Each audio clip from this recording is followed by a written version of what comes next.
ఈ కాంతలోన దాగి ఉంది అయస్కాంతము, తన వైపు నన్ను లాగుతోంది వయస్కాంతము. నీ చేతిలోన దాగి ఉంది మంత్రదండము, నువ్వు తాకగానే చెంగుమంది మగువ దేహము.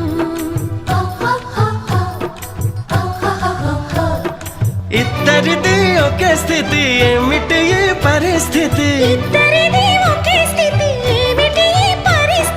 వలపు గుర్రమెక్కి వనిత చేయమంది స్వారీ, పడ్డానండి ప్రేమలో మరి విడ్డూరంగా ఉందిలే ఇది.